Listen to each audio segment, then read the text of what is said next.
a la Iglesia Católica renunciar a mi cargo de presidencia. ¿Por qué decidí esta renuncia? Para que Mesa y Camacho no sigan persiguiendo a mis hermanos, dirigentes sindicales, para que Mesa y Camacho no sigan quemando las casas del gobernador del MAS en Oruro, Chuquisaca, de asambleístas, de concejales, para que Mesa y Camacho no sigan secuestrando, maltratando a los familiares de nuestros dirigentes sindicales, como en Potosí del hermano Teodoro Mamani, que no sigan perjudicando a la gente más humilde, a comerciantes que no trabajan, dejan trabajar en Santa Cruz, a transportistas, casi en todos los departamentos. Estamos renunciando, estoy renunciando, justamente para que mis hermanas y hermanos, dirigentes, autoridades del movimiento al socialismo, no sean hostigados, perseguidos, amenazados. Lamento mucho este golpe cívico y algún sector de la policía puede emplearse para atentar contra la democracia, contra la paz social, con violencia, con amedrentamiento, intimidar al pueblo boliviano. Quiero decirles, hermanas y hermanos, la lucha no termina acá. Los humildes, los pobres, los sectores sociales, profesionales patriotas, vamos a continuar con esta lucha por la igualdad, por la paz. Y en este momento es importante decir al pueblo boliviano, es nuestra obligación, mi obligación, como presidente indígena y presidente de todos los bolivianos, buscar esta pacificación. Espero Mesa y Camacho hayan entendido mi mensaje, pedirles a ellos y otros comités cívicos, no maltraten a hermanas y hermanos, no perjudiquen a gente humilde, a gente pobre, no engañen con mentiras, no utilicen al pueblo con prebendas para hacer daño al pueblo boliviano. Nuestro gran deseo es cómo vuelva la paz social, la tranquilidad.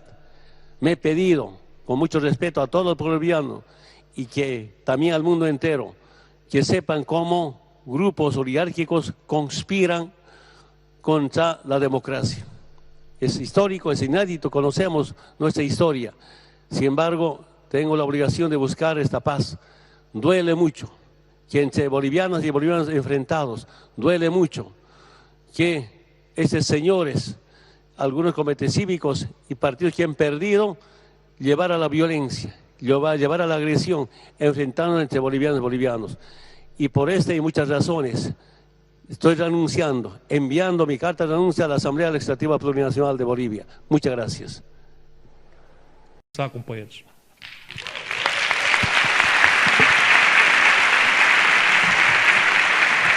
Uma das maneiras de destruir um país é abrir mão de suas riquezas.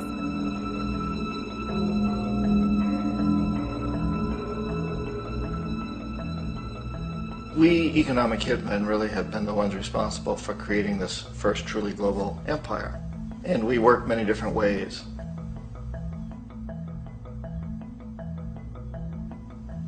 But perhaps the most common is that we will identify a country that has resources our corporations covet, like oil, and then arrange a huge loan to that country from the World Bank or one of its sister organizations.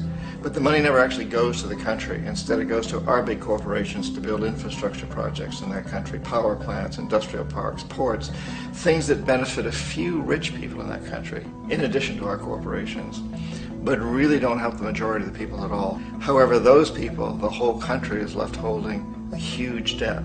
It's such a big debt they can't repay it, and that's part of the plan, that they can't repay it. And so at some point, we economic hitmen go back to them and say, listen, you owe us a lot of money, can't pay your debt, so sell your oil real cheap to our oil companies. Allow us to build a military base in your country, or send troops in support of ours to someplace in the world like Iraq, or vote with us on the next UN vote. To have their electric utility company privatized and their water and sewage system privatized and sold to U.S. corporations or other multinational corporations. So there was that whole mushrooming thing, and it's so typical of the way the IMF and the World Bank work, that you put a country in debt, it's such a big debt it can't pay it, and then you offer to refinance that debt and pay even more interest. And you demand this quid pro quo, which you call a conditionality or good governance, which means basically that they've got to sell off their resources, including many of their social services, their utility companies, their school systems sometimes, their penal systems, their insurance systems, to foreign corporations. So it's a double, triple, quadruple whammy. The precedent for economic hitmen really began back in the early 50s when democratically elected Mossadegh, who was elected in Iran, he was considered to be the hope for democracy in the Middle East and around the world. He was Time Magazine's Man of the Year. But one of the things that he'd run on and began to implement was the idea that foreign oil companies needed to pay the Iranian people a lot more for the oil that they were taking out of Iran. The Iranian people should benefit from their own oil. Strange policy. We didn't like that, of course. But we were afraid to do what we normally were doing, which was to send in the military. Instead, we sent in one CIA agent, Kermit Roosevelt, Teddy Roosevelt's relative. And Kermit went in with a few $1 million and was very, very effective and efficient. And in a short amount of time, he managed to get Mossadegh overthrown and brought in the Shah of Iran to replace him, who always was favorable to oil. And it was extremely effective. Mobs overflow Tehran. Army officers shout that Mossadegh has surrendered and his regime as virtual dictator of Iran is ended. Pictures of the Shah are paraded through the streets as sentiment reverses. The Shah is welcomed home. So back here in the United States, in Washington, people looked around and said, wow, that was easy and cheap.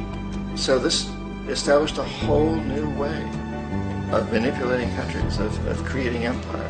The only problem with Roosevelt was that he was a card-carrying CIA agent, and had he been caught, the ramifications could have been pretty serious. So very quickly at that point, the decision was made to use private consultants to channel the money through the World Bank or the IMF or one of the other such agencies, to bring in people like me who worked for private companies, so that if we got caught, there would be no governmental ramifications.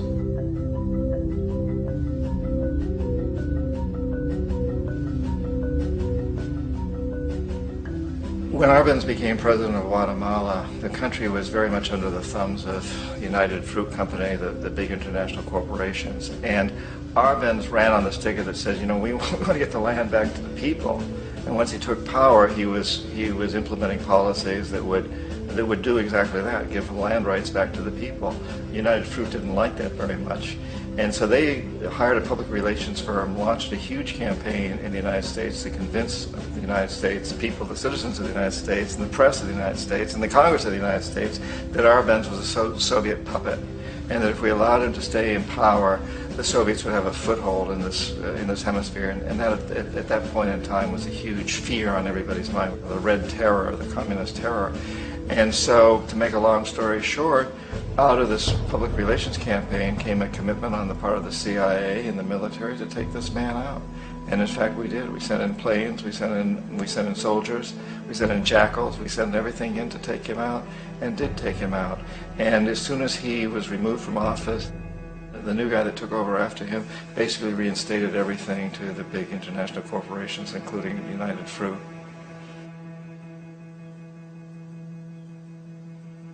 Ecuador for many, many years had been ruled by pro-U.S. dictators, often relatively brutal. Then it was decided that they were going to have a truly democratic election. Jaime Roldos ran for office. And his main goal, he said, as president would be to make sure that Ecuador's resources were used to help the people.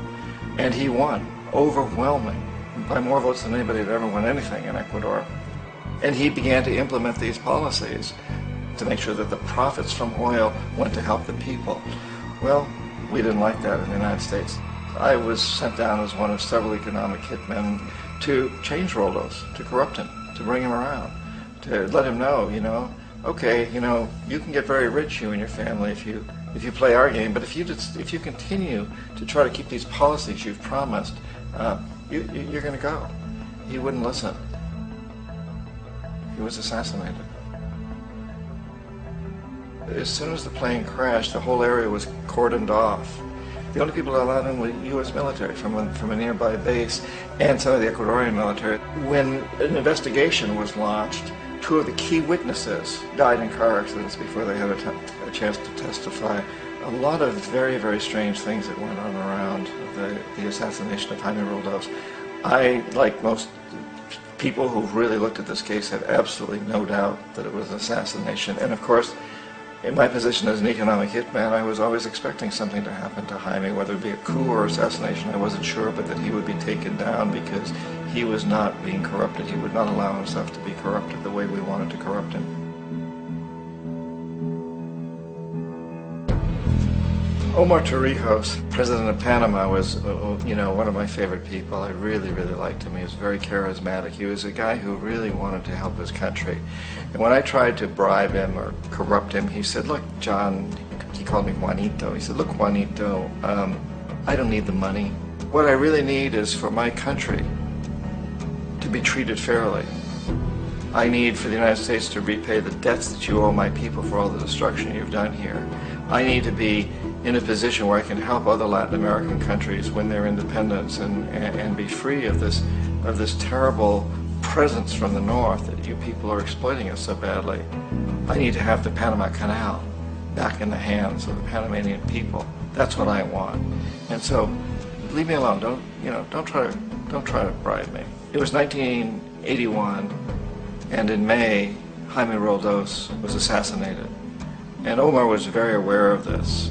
Torrijos got his family together and he said, I'm probably next, but it's okay because I've done what I came here to do. I've renegotiated the canal. The canal will now be in our hands. He just finished negotiating the treaty with Jimmy Carter. In June of that same year, just a couple of months later, he also went down in an airplane crash, which there's no question was executed by CIA-sponsored jackals. Tremendous amount of evidence that one of Torrijos' security guards handed him at the last moment as he was getting on the plane a tape recorder, a small tape recorder that contained a bomb.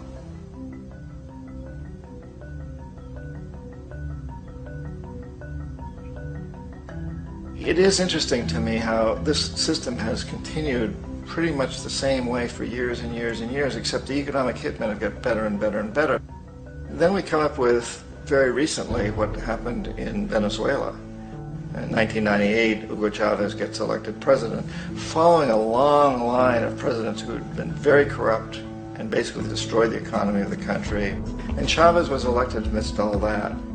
Chavez stood up to the United States, and he's done it primarily demanding that Venezuelan oil be used to help the Venezuelan people.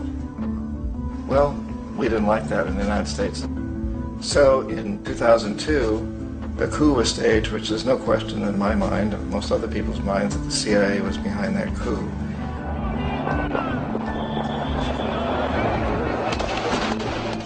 The way that coup was fomented was very reflective of what Kermit Roosevelt had done in Iran, of paying people to go out into the streets, to riot, to protest, to say this Chavez is very unpopular. You know, if you can get a few thousand people to do that in television, can make it look like it's the whole country, and things start to mushroom. Except in the case of Chavez, he was smart enough, and the people were so strongly behind him that they overcame it, which was a phenomenal moment in the history of Latin America.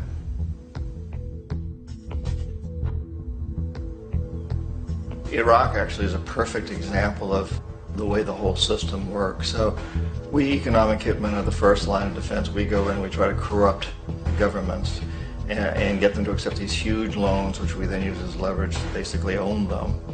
If we fail, as I failed in Panama with Omar Torrijos and in Ecuador with Jaime Roldos, men who refuse to be corrupted, then the second line of defense is we send in the jackals. And the jackals either overthrow governments or they assassinate.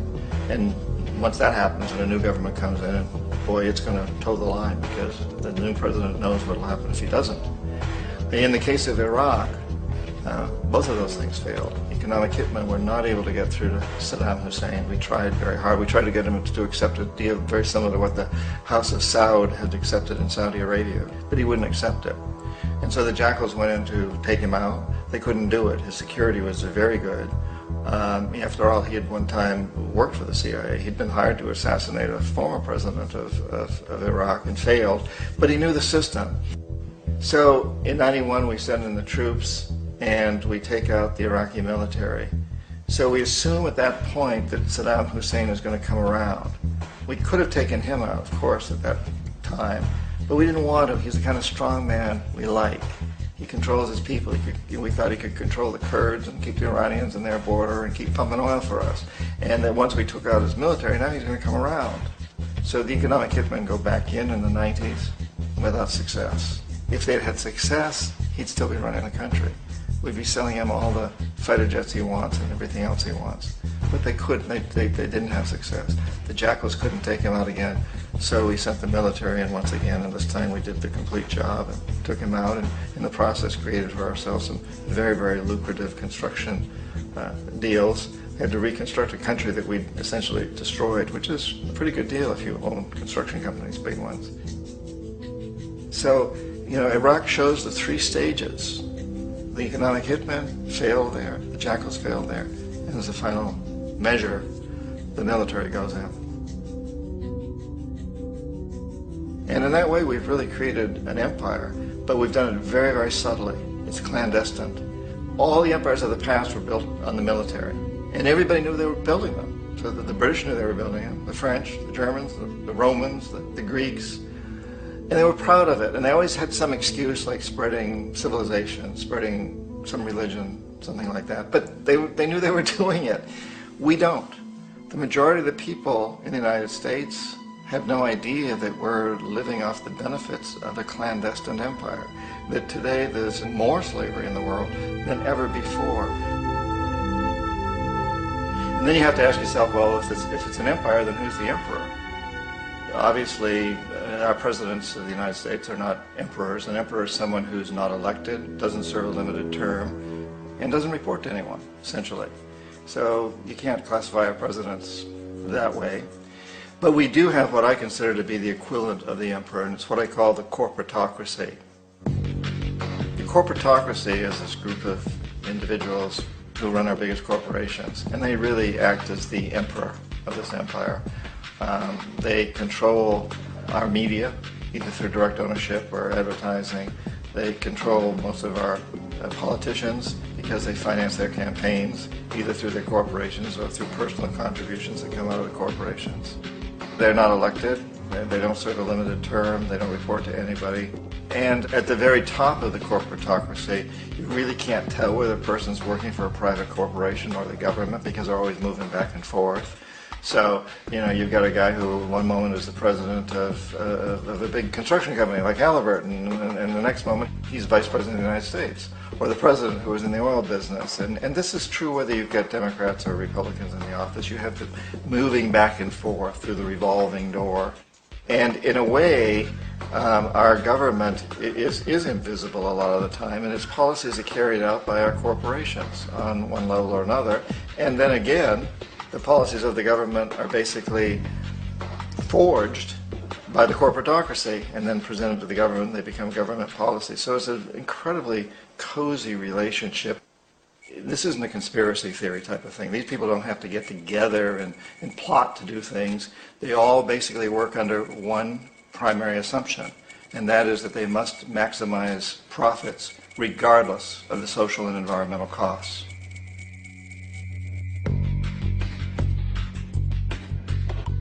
This process of manipulation by the corporatocracy through the use of debt, bribery, and political overthrow is called globalization.